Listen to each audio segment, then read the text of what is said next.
सावन के महीना चढ़ गए भैया।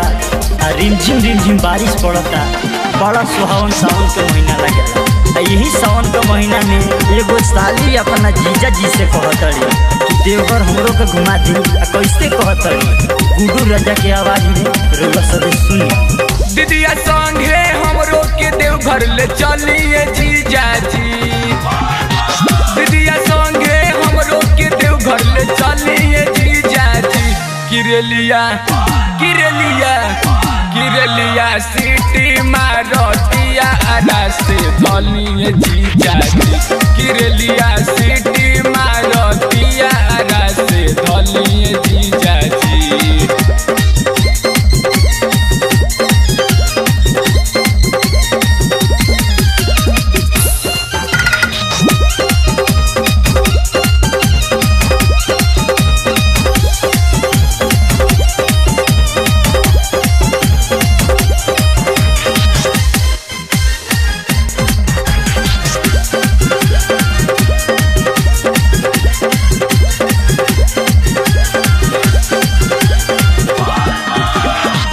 रौरा खाती नौकरी मांगब दीदिया खाती बबुआ जी। पर साल चढ़ते लगन आ जते हम रघुआ जी। रौरा खाती नौकरी मांगब दीदिया खाती बबुआ जी। पर साल चढ़ते लगन आ जते हम रघुआ जी। जाए के मन बाटे इरादा न बदलिए जीजा जी। जाए के मन बाटे इरादा न बदलिए जीजा जी। किरलिया सिटी मारतिया आरा से धलिए जीजा जी। किरलिया सिटी मारतिया आरा से धलिए जीजा जी।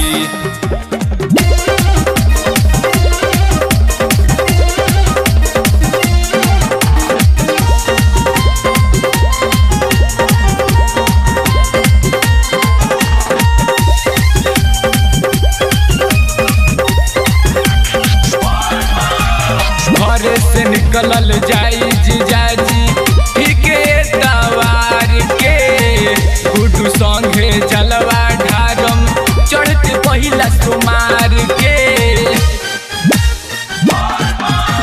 घरे से निकलल जाई जीजा जी ठीके तवार के। गुड्डू संगे जलवा ढारम चढ़ते पहिला सुमार के। नंद किशोर चंदन के संगे चल के हाली हालिए जीजा जी। नंद किशोर चंदन के संगे चल के हाली हालिए जीजा जी। किरलिया सिटी मारतिया आरा से धलिए जीजा जी। किरलिया सिटी मारतिया आरा से धलिए जीजा जी। दीदिया संगे हमरो के देवघर ले चलिए जीजा जी। दीदिया संगे हमरो के देवघर ले चलिए जीजा जी। किरलिया सिटी मारतिया आरा से धलिए जीजा जी। किरलिया सिटी मारतिया आरा से धलिए।